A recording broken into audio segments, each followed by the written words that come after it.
15 years have passed since my father left our lives. I still remember that evening, even though I was only 11. The house was filled with screaming, crashing, slamming doors, and my mother's heavy breathing. She tried to prove something, but her words were always cut short because my father either yelled louder or waved his hand in a frightening way.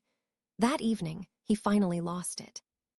I stood in my room behind the door and heard dishes flying, my mother crying, and then there was silence and the sound of the front door closing. He left and never came back. Later, I found out he was living with another woman. It turned out the affair lasted not a month or two, but several years. He humiliated my mother, raised his hand, and at the same time, he led his second life. I saw how my mother suffered. It was difficult for her. There wasn't enough money, there were no proper jobs, she had to carry everything on her own. We scrimped on everything. Sometimes I heard her crying into her pillow at night, but in the morning she would smile at me and pretend everything was fine. I grew up knowing that my father was gone. And then, years later, he reappeared. Completely unexpectedly. One ordinary day, there was a knock on the door. I opened it and saw him. A grown man, older, grayer, but his gaze was the same as back then. As if he had never left. He said he wanted to talk. Mom came out of the kitchen and froze in place. I saw the mug tremble in her hands. She put it on the table but said nothing. He came in, even though no one invited him. He sat down on a chair and began to tell me that all these years he had lived wrong, that he had realized his mistakes, that he repented. He said that he was having a hard time, that life had punished him. The woman he left him herself several years ago. He said that now he was alone, sick, and realized that his real family remained here. I sat across from him and felt everything boiling inside. He was a stranger to me. I remember him raising his hand to my mother and how she would lock herself in the bathroom and sit there for hours. I remember him screaming that we were interfering with his life. I remember him slamming the door and disappearing. And now he sits in our kitchen and says he wants to come back. For him, these are just words, but for us, these are years of pain and humiliation. My mother was silent. She couldn't utter a word. But he kept insisting that he wanted to fix everything, that he was ready to help, that he had a little money, that he could be there. I couldn't take it anymore and told him that we didn't need him. He tried to justify himself, saying that he was young, stupid, that he didn't understand what he was doing.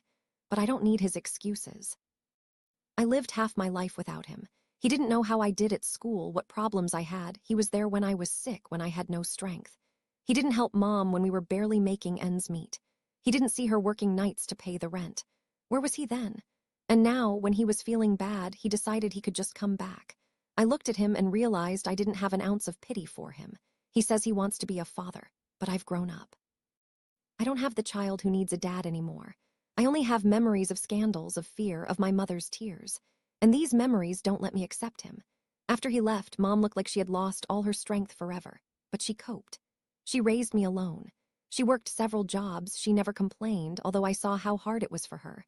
I know she deserves peace, not to go back to the past. My father said he had changed. I saw before me the same man who once made our lives hell. Only older and tired. He tried to reach out to me, but I didn't let him. I said I would not forgive. He looked at me as if he couldn't believe I could be so cold. But what choice do I have? Can 15 years of pain be erased just because someone suddenly wanted to come back? I don't believe it, and I never will. After that conversation in our kitchen, I was sure my father would leave and never show up again, but I was wrong. He wasn't going to give in. A few days later, I saw him at the entrance, standing and waiting for me to come home. At first, I passed by, but he followed me. He started saying that he needed to explain himself, that I should at least listen to him. I told him I had nothing to discuss with him, but he continued walking beside me. The neighbors started turning around, some even whispering because they remembered him. Everyone knew how he left, knew how much my mother suffered after that. And now here he was again, acting as if nothing had happened. I went into the entrance, but he followed me. I had to stop abruptly and tell him that if he didn't leave, I'd call the police. He laughed as if I'd said something stupid. I said he was my father and had the right to see me and my mother. Those words turned my stomach. What right did he have after all that?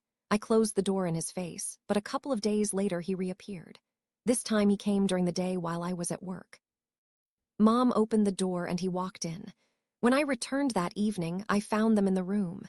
He was sitting on a chair, saying he was ready to help and that he had brought money. There was an envelope on the table, and Mom was sitting across from me, silent. I could see she was having a hard time, but she didn't throw him out. I lost my temper. I asked him why he had come again, and whether what he had already done to our lives wasn't enough. He started making excuses, saying he wanted to mend our relationship, that he had a different life now, that he had become a better person. But it sounded just as false as before. I told him he had no right to bring money into our house that seemed to come from nowhere. He took offense and started yelling that I was ungrateful, that I had grown insolent and cruel. At that moment, I realized he hadn't changed a bit. The same character, the same rudeness, only now he was playing the role of a man who supposedly repented. Mom got up and asked him to leave, but he refused. He said that this house was his too, that he had family here, and he wouldn't let me kick him out. Then I called a friend who works in the police and told him there was someone in our apartment we didn't want to see. Only after I threatened to call the police did he leave, but he left saying that he would still come back. I saw my mother sitting by the window for a long time after that. She looked exhausted, as if all those 15 years had fallen on her all at once. I wanted to tell her that I wouldn't let him ruin our lives again, but inside I was angry and afraid because I knew he really wouldn't stop. A few days later, he showed up at my work. He stood outside the building and waited. When I left, he came over and tried to hug me, but I pushed him away. He started talking about his family again, about missing me. I told him that if he showed up at our place or at work again, I would seriously file a report and let them deal with him as a trespasser. He started getting angry. His face twisted, and for the first time I saw the man I remembered from childhood. His eyes filled with rage, his voice hardened. He said I would regret turning my back on him, that children should respect their parents, even if they were wrong. These words sounded like a threat. I realized it wasn't about love or remorse. He hadn't returned because he wanted to fix something, but because he had nowhere else to be and no one else to go. And he chose us because he had no other options. I returned home tense and told my mother. She tried to calm me down, but I could see that she was afraid too. Her hands trembled as she held the cup. We agreed that if he came again, I would call the police. But I sensed that it wouldn't end there. Each time he appeared, it was like a knife in an old wound. The house became heavy again, and every knock on the door made me wary. I began checking to see if the door was locked several times. I understood that this man was once again trying to force his way into our lives. And the most frightening thing was that he was truly prepared to go all the way to prove he was still the master of this family. Mom always tried to keep her feelings to herself, but I could see that his return was a real blow to her. That same shadow appeared in her eyes that I remembered from childhood, when she sat in the kitchen and stared silently into space. She pretended not to care, but I knew she cared. When he came and talked about the past, something changed in her. She didn't trust him, but she couldn't completely cut herself off from those years they spent together. I heard her packing the apartment at night, unable to sleep, turning on the kettle, then turning it off and sitting by the window again. Sometimes I'd come up to her and ask what was wrong, and she'd smile and say she was just thinking. I knew what she was thinking. She was remembering the life he'd led when they were just starting out, when she still had faith that a family could be real. She held on to not only the humiliations and tears, but also the rare moments of happiness that I, a child, might not have even noticed. For her, he wasn't just the person who'd hurt her, but also the man she'd once loved. And therein lay the most terrible danger. When he reappeared, she felt what she'd been trying to suppress all these years. I saw how she reacted to his words. She didn't fully believe him, but she didn't reject him outright either. Her heart was torn between the past and the present. For me, he was an enemy. For her, he was a part of her life, impossible to get rid of, as if it had never existed. She often looked at old photographs. I noticed this one evening when I walked into the room. There were albums on the table, and she was leafing through them, lingering on the pictures of them together. There were smiles, holidays, trips, happy days. She had hidden the photographs all these years, but now she took them out again. I felt anger rise within me because it seemed to me that she was betraying herself by allowing the past to return. I told her that he hadn't changed, that it was evident in his behavior, in his words, in the way he tried to pressure and demand. She replied that she understood me, but inside I felt that she was not entirely with me. She said that the years pass, people change, that maybe he really did realize his guilt. I shouted that he never changes, that if a person raised a hand once, he will do it again. She remained silent and turned away, and I felt us becoming strangers. For her, the memory of the past was stronger than logic and common sense. She was in no hurry to call him back, but she also didn't dare put an end to it. I saw it in her eyes, in every movement, in the way she became nervous when the phone rang and was afraid to answer because she might hear his voice. I realized that a war was raging within her soul. On one hand, there was pain, humiliation, and fear. On the other, memories of those days when she was young and believed in happiness. This duality was destroying her from the inside, and me from the outside, because I didn't want to live next to his shadow again. Sometimes I heard her talking to someone on the phone, and I knew it was him. She tried to speak briefly and discreetly, but the very fact of these conversations drove me crazy. I felt like she hadn't closed the door completely, and that's what scared me most of all. I was afraid she'd let him back into our lives, and then everything we'd built, all the effort she'd invested in me and herself, would be in vain. I wanted to protect her from herself, but I knew I couldn't control her feelings. Inside her lived a woman who'd once loved, and that woman wouldn't let her be as judgmental as I was. I began to notice that she'd become softer when talking about him. If before she'd said she'd never forgive him, now she'd just sigh and say that life is long and anything can happen. These words hit me harder than any screams.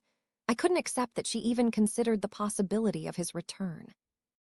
I tried to talk to her, to reason with her, to remind her of what he'd done, how he'd abandoned us, how he'd raised his hand, how he'd betrayed us. She listened, nodded, agreed, but I could see the doubt lurking within her. She could repeat 100 times that she didn't want to see him, but then she would sit by the window and think about him. I began to fear that one day he would come back into the house, and she wouldn't throw him out like before, but would let him stay. And then everything would fall apart completely. When the doorbell rang in the middle of a weekday, I immediately knew who it was. Mom went out to answer it, and there he was again standing on the threshold. This time, without the usual attempt to appear repentant. His face was hard, his voice cold. He said he was tired of persuading and demanding. He was better at asking than asking. I went out into the hallway and immediately sensed that the conversation would be different. He entered the apartment without waiting for an invitation and placed a folder on the table. Inside were papers. He said that these were the documents for the apartment, that he was still registered there and had every right to live in this building. I took the papers and realized that technically he was telling the truth. His name was on the registration form, and I felt a tightening in my chest. He said that if we didn't take him back, he would sue and demand division of property, since he and Mom were never officially divorced. I looked at my mother. She had turned pale and couldn't utter a word. He saw her condition and smiled. It wasn't the smile of a father returning to the family. It was the smirk of a man who has sensed power. He was saying that it was better for us to agree voluntarily, that it was hard for him, that he had the right, and that if we resisted, it would be worse for us. I asked him why he needed to come back now, after 15 years, when he hadn't even shown any interest in our lives. He replied that family is forever, and that he had come for what was his.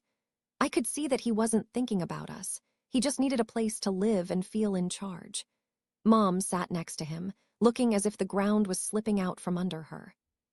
He said he'd hire a lawyer that he'd sue, that we could lose half the apartment, and if she didn't want to voluntarily, he'd still get his way. His voice grew louder, his words harsher. I felt the tension in our house return, like it had in childhood, when every word could end in a scream or a blow. I told him I wouldn't allow it, that he could go anywhere, but he wouldn't live here. He laughed and said I was no one to decide, because the apartment belonged to both of them, and if my mother agreed, there was nothing I could do. I looked at her, and her eyes were full of fear. She didn't know what to say, her lips trembling. He saw this and pressed even harder, repeating that he was tired of the humiliation, that he'd come back to take what was his. At that moment, everything inside me turned upside down. I realized he was playing on my mother's weakness. He knew she wasn't ready to fight. He knew she might give in if intimidated. I told him that if he raised his voice in our house even once more, I would not only contact the police, but also collect all the evidence of his past beatings. He fell silent abruptly, but something dangerous appeared in his eyes. He said that the past was the past, and no one would be able to prove anything after so many years. His confidence was frightening, but I was not going to back down. Mom finally tried to intervene and asked him to leave, but he replied that from now on he would come as often as he wanted because he had the right to do so. He pointedly left the folder with documents on the table and said that this was only the beginning, and that we would receive a summons soon. He left, but his words hung in the air for a long time. Mom sat on the sofa and was silent for a long time. I could see that she was almost broken. She was afraid not only of the trial, but also of him himself. For her, this was a return to the past from which she had never fully escaped. I sensed he would take harsh action now, and we were on the brink of our lives becoming a nightmare again. I knew I had to protect her, but I also knew the law might actually be on his side. His threats weren't empty. Thoughts crossed my mind about how he was capable of anything to feel in charge again. He'd always been like this, and years of loneliness had only made him even more bitter.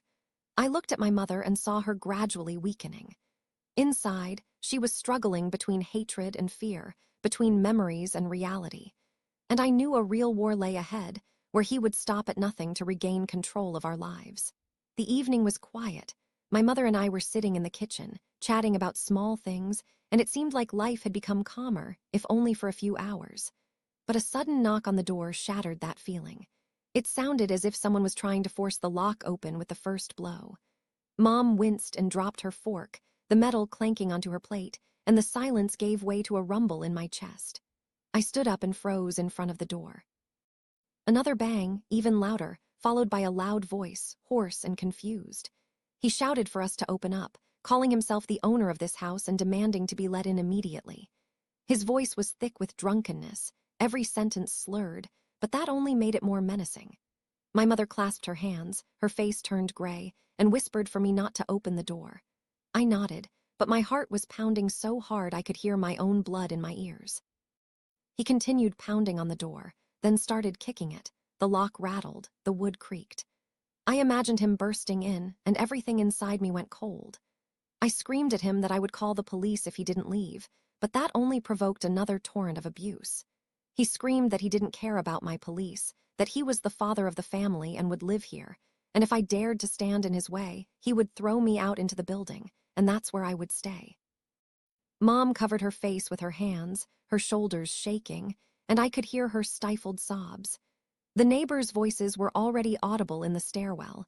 Someone came out of the apartment and told him to stop. But he didn't. He started yelling at them that it was none of their business, that he had come into his own home and no one had the right to stop him. His words grew increasingly foul. He threatened to kill anyone who came near, and every kick he took against the door echoed in the walls of the apartment, as if they were blows to our past, which was haunting us. I took out my phone and called the police. While I explained the situation to the operator, he continued to yell that his mother was his wife and had to let him in, that I was nobody, that I was only ruining her life. He screamed that I was ungrateful, that he had come back for his family, and that we were betraying him. These words sounded like madness. I remembered all his threats, all the blows he'd dealt my mother in the past, and I realized he was ready to do the same now. He wasn't human anymore. It was something wild, an animal that had lost control. The neighbors started arguing with him. One man tried to hold him back, but he pushed him so hard he almost fell down the stairs. Women screamed from their windows, demanding he shut up, but he turned their words into curses and spat at everyone. I heard my mother whispering to me that she couldn't bear it again, her voice quiet as a child's, and I realized she was completely broken by this return.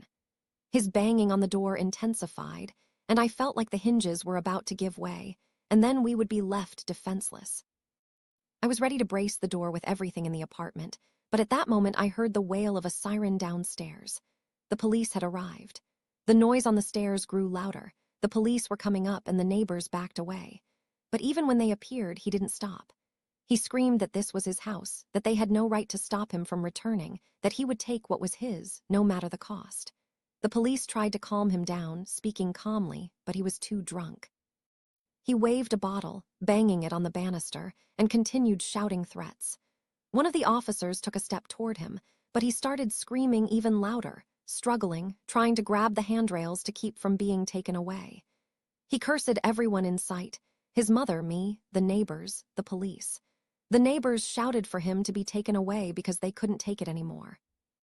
At one point, he started yelling that he'd be back tomorrow and would start a real war, that we didn't understand who we were dealing with.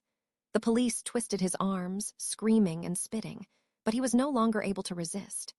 As they led him downstairs, he screamed that his mother would forgive him anyway because she had always loved him, that I was nobody, that I was only in the way. His voice echoed through the building. The neighbors were closing their doors, but I knew everyone could hear him. When the building door slammed and he was led out into the street, there was a deathly silence. My mother sat in a chair, staring into space, her eyes empty, devoid of strength or hope. I approached and put my hand on her shoulder, but she didn't react. In that moment, I realized he wouldn't leave our lives that easily. Even if they took him away, he would come back again.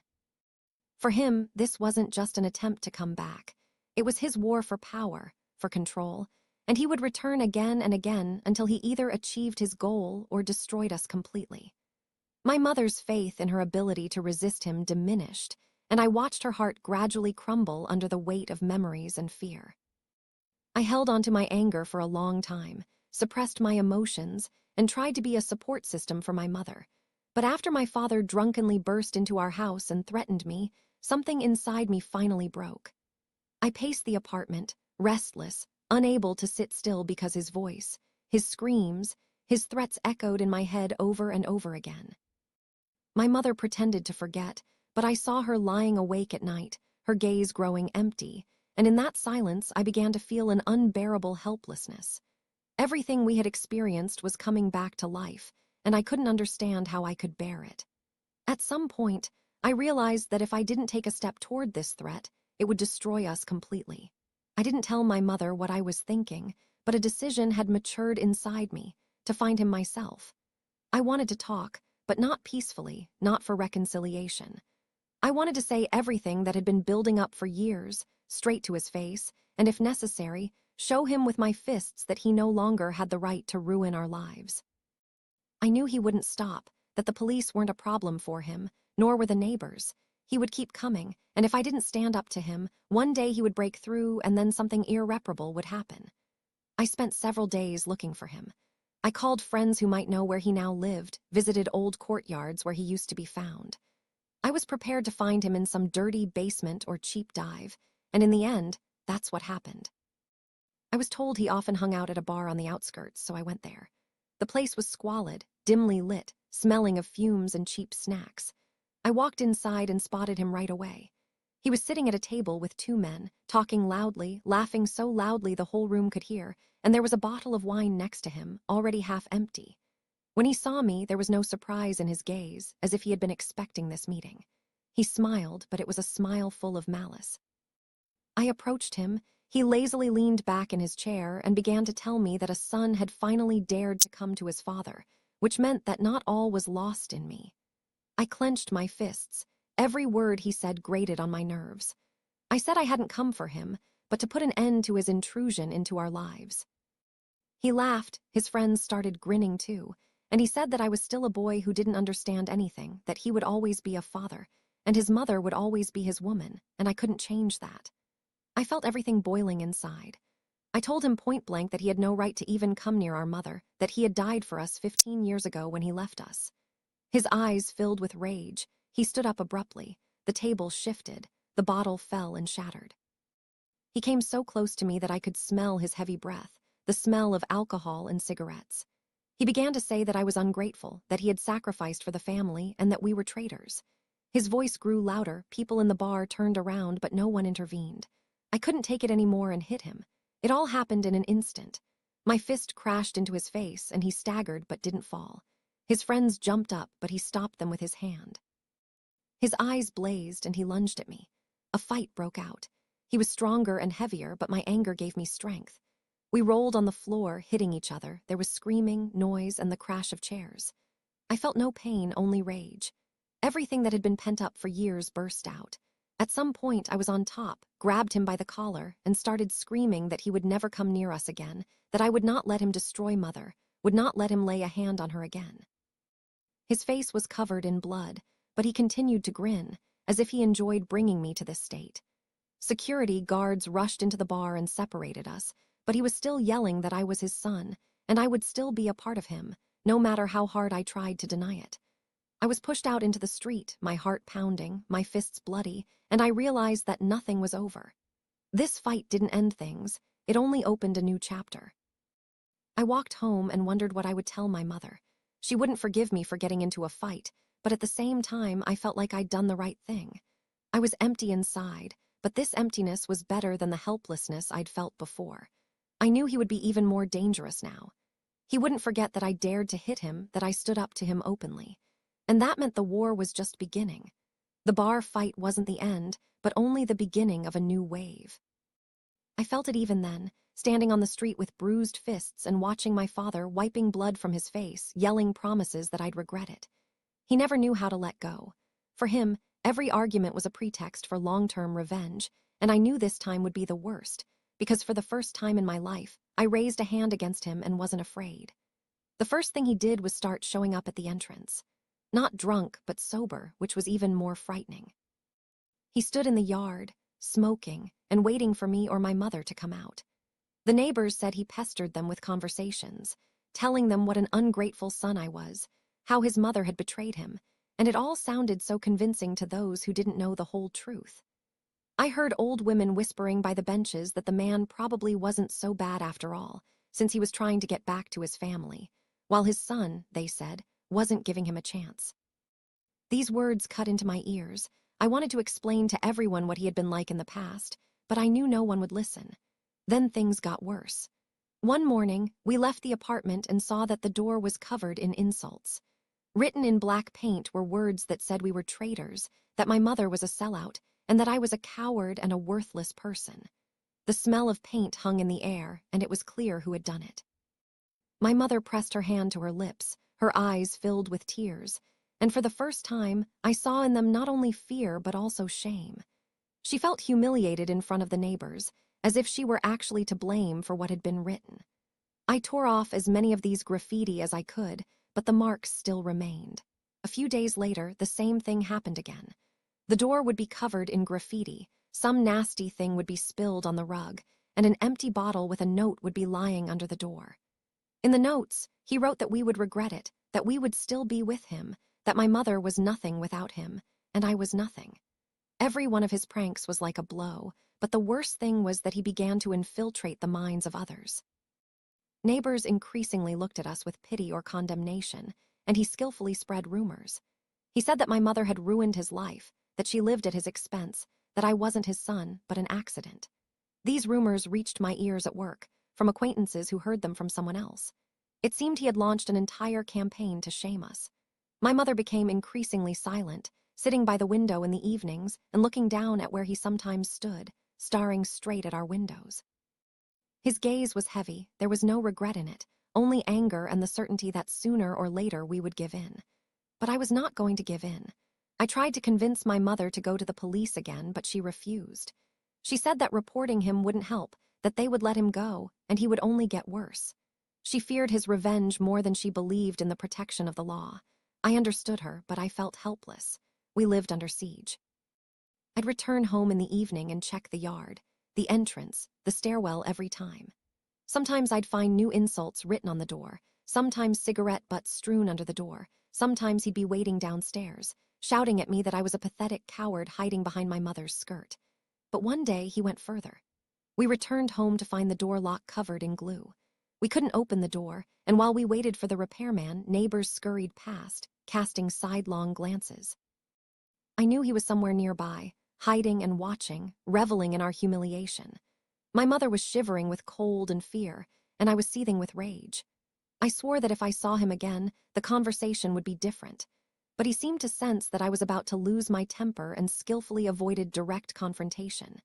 He struck from behind, leaving traces that could not be proven. He was like a shadow, always there, but never letting you grab him by the hand. The hardest blow came when my mother's former colleagues came to see her one day.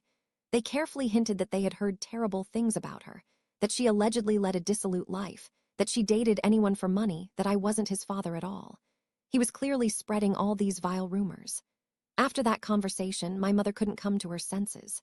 She locked herself in the room, and I heard her crying, pressing a pillow to her face so I wouldn't hear. But I heard her. And each sob hit me harder than any of his threats. I realized that his real goal was not to return, but to destroy us morally. He wanted my mother to break down again, like she had 15 years ago, to believe that without him she was nothing, and I was a worthless creature who couldn't protect her. He wanted to force us to let him in ourselves, because life with him would seem like a lesser evil than the constant humiliation. I saw this plan and understood that it was starting to work. My mother began to defend him more often, saying that maybe he was just hurt, that he was still his father, and that he shouldn't hate so much. She began to repeat his words as if he were whispering them right in her ear. I saw that we were gradually losing. And then I realized, if I didn't stop him, he would destroy her completely, and then no police, no fights would help. Determination was growing inside me. I didn't yet know what I would do, but I knew that he had to be stopped not with words, but in such a way that he would understand. There was no turning back. I'd noticed changes in my mother for a long time, but I tried to convince myself it was simply fatigue, nerves, and stress. She began staying out longer than usual, returning home with a guilty expression. Phone conversations became secretive. She'd go into her room, close the door, and speak quietly, almost in a whisper. When I walked in, she'd immediately hang up, hiding the phone in her pocket or under her pillow. I wanted to ask her directly, but I always hesitated, afraid to hear what I suspected. Even then, anxiety was growing inside me, but I clung to the hope that I was wrong. Everything became clear one evening, the one that divided my life into before and after. I returned home earlier than usual and immediately sensed something was wrong. The hallway smelled of cigarettes, even though my mother and I never smoked. A strange lighter lay on the shelf. I could hear voices in the kitchen. I stepped in and saw a scene I'll never forget. Mom was sitting at the table and he was across from her, my father. The man I hated with all my might. He sipped tea from our mug, acting as if his absence had been just a brief pause, as if there had been no 15 years of silence, no scandal, no betrayal, no hand raised against my mother. When he noticed me, he smiled, and there was nothing human in that smile. There was mockery and triumph. Mom jumped up and began to hurriedly say that he had come to ask for forgiveness, that he had changed, that he had suffered all these years and now wanted to make everything right.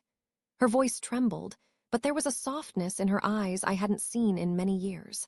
Only now this softness was directed not at me, but at him. I felt rage boiling inside me. I screamed at her, asking how she could, after everything he'd done, after he'd beaten her, humiliated her, cheated on her, let him back into our house and even hide it from me. Mom cried, grabbed my hands, begged me to understand, telling me he was my father, that every person has the potential to change, that she couldn't hold a grudge forever. And he stood there, his eyes telling the truth my mother didn't want to see. He hadn't changed. He had gotten his way again. He stood here in our house, smiling as if he had defeated me. And in a way, he had. Everything I had done all these months, all my fighting, all my words, all my screams and fights, it had been in vain. She had chosen him anyway. I saw before me not the woman who had once protected me from his blows, who had cried into her pillow at night and still gotten up for me. Before me was a woman who had allowed him to conquer her again. I tried to get through to her, telling her that he was a manipulator, that everything would happen again, that it was just a game to destroy us completely. But she didn't listen. She repeated over and over again that he was a father, that he had changed, that I should at least try to forgive. I felt like I was losing not only her, but myself as well. After all, everything I had lived for these past years, all my hatred and strength, was based on the fact that we were together against him. And now she was no longer with me. I screamed that it was a betrayal, that I could never forgive her for this choice. There was despair in her eyes, but I saw that she had already made her decision. She had chosen him. I turned sharply and walked out, not listening to her screams. The door slammed so hard that the walls vibrated. It was cold outside, the wind whipped my face, but everything inside was burning. I walked and understood that this was the end. The end of my family, the end of the hope that something could be fixed. I lost my mother not because she was gone, but because she gave herself over to the man who was destroying her life. It was worse than death. That night, I packed my things. I walked around the apartment and looked at everything around me, at the old photographs, at the books, at her robe hanging by the door. I understood that I would never be able to look at all of this the same way again. The house was no longer a home. It had become the place where he lived. And where he was, I could not be. I left without leaving a note. Mom knew why. Maybe one day she'll realize she made a mistake, but it will be too late for me. I can't go back. I chose freedom, even if it left me empty. I chose a life without a past that had caught up with her and consumed her again. The end of this story wasn't that he came back. The end was that my mother decided to give him a place in her life again, and I refused to be a part of it. She chose him, I chose loneliness. And even if this emptiness will always be with me, at least I know that I will never again let him control my destiny. He defeated her, but he didn't defeat me. I am gone forever.